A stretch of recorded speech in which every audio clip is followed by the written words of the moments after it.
The final bell is ringing.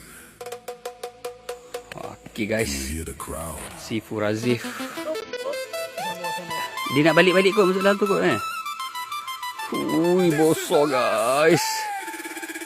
Kalau dua tak ada, 1.8 dalam tangan. Ui, bosor weh. Sekali. Alhamdulillah. Okay guys, tu dia Sifu Zaril. Sifu Zaril dah berapa ekor dah hari Jip? 3 ekor. Oh, alhamdulillah.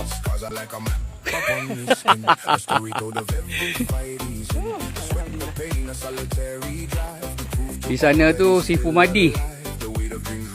Hai Sifu Madi. Tu dia Sifu Madi melambai. Assalamualaikum guys. Itu dah tadi saya pun bersama dengan Sifu Zaril, Sifu Razif dan juga Sifu Madi So kami berempat hari ni dapat mancing bersama 23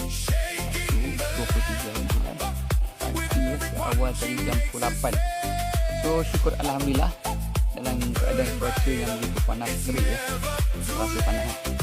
So kami semua tak berupau alhamdulillah. Setakat tadi abang Sifu balik awal, ada urusan juga nak dibuat di rumah.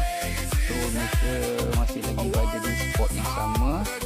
Masa orang tu nak balik, tak silap Abang Sifu Zaril mendahului hasil tangkapan berapa ekor tadi 3 ke 4 ekor, tapi yang saiz kador lah. Sifu Razif dapat seekor pun kador juga.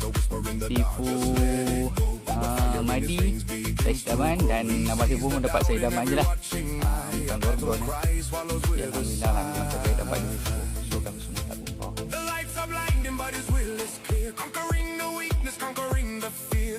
So hasil pertama dan alhamdulillah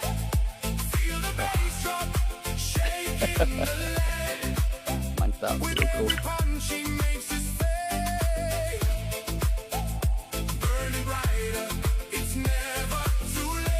Alhamdulillah, rezeki 23 bulan.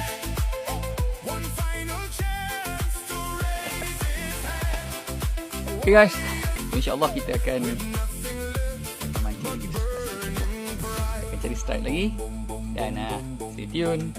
Mantap.